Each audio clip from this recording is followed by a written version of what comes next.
Assalamualaikum anak-anakku yang soleh dan solihah. Bagaimana kabarnya pagi hari ini? Sehat semuanya? Alhamdulillah.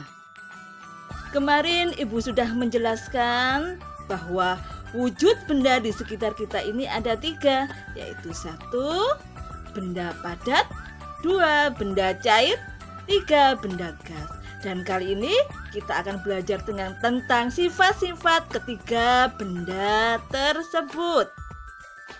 Ini anak-anak, sifat benda padat. 1, bentuk dan volumenya itu selalu tetap. Kalian lihat pensil, tetap berbentuk pensil meskipun dipindahkan ke tempat yang berbeda. Coba kalian taruh pensil di dalam almari, pasti bentuknya tetap seperti pensil. Lalu pensil kalian taruh di dalam gelas, pasti bentuknya tidak akan berubah, tetap seperti pensil. Sifat benda padat yang kedua dapat berubah bentuk dengan cara tertentu anak-anak, seperti 1, menekannya, 2, memotong, 3, memukul. Contoh ini kayu, kalau kita potong bisa kita bentuk menjadi sebuah lemari. Dan ini contoh lagi, tanah liat jika dibentuk bisa menjadi vas bunga. Itu tadi sifat-sifat benda padat anak-anakku.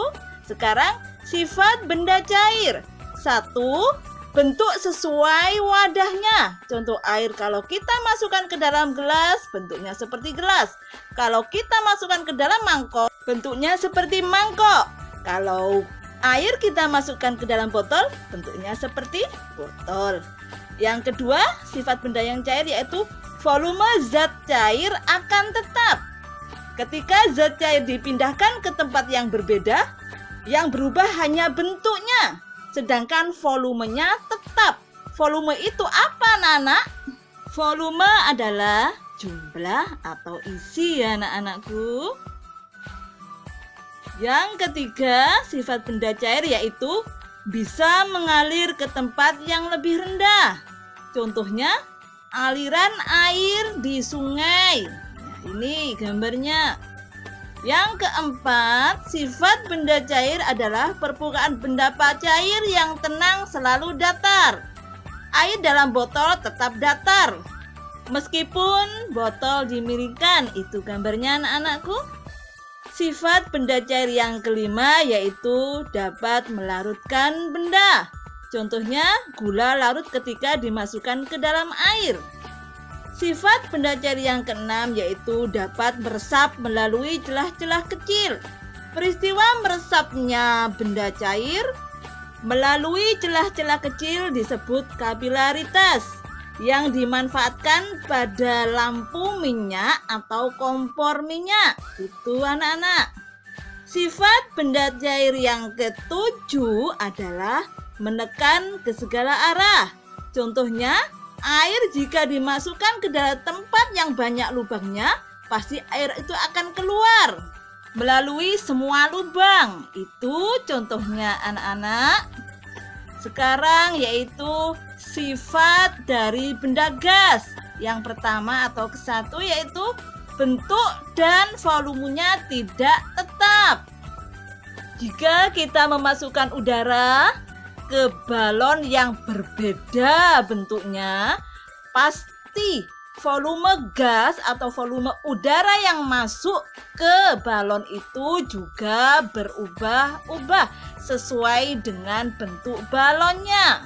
Sifat benda gas yang kedua yaitu menempati ruang. Contohnya, jika kita memasukkan udara ke dalam balon, pasti udara itu menempati ruang di dalam balon. Jika kita menyemprotkan pengharum ruangan, pasti pengharum ruangan itu menempati semua ruangan. Itu anak-anak. Sifat benda gas yang ketiga yaitu menekan ke segala arah. Contohnya, jika kita meniup balon, pasti udara itu akan masuk ke seluruh ruangan yang ada di balon. Tata tertib di sekolah. Yang harus melaksanakannya adalah semua warga sekolah. Guru, siswa, pesuruh, semuanya wajib melaksanakan. Tata tertib berpakaian di sekolah. 1. Harus memakai seragam sesuai jadwal. 2. Memakai seragam dengan rapi. 3. Memakai sepatu warna hitam. 4. Memakai kaos kaki. Tata tertib saat upacara bendera. 1. Wajib mengikuti upacara bendera setiap hari Senin. Tidak boleh berisik saat upacara. Tata tertib di dalam kelas sekarang anak-anak. Datang sebelum pelajaran dimulai. Tidak boleh terlambat ya anak-anak. Berbaris rapi di depan kelas. Berdoa sebelum dan sesudah pelajaran. Menjaga kebersihan, kerapian, keindahan kelas. Melaksanakan piket kelas. Berperilaku santun dan sopan. Yang terakhir yaitu harus membuang sampah pada tempatnya ya anak-anakku. Tata tertib saat berolahraga.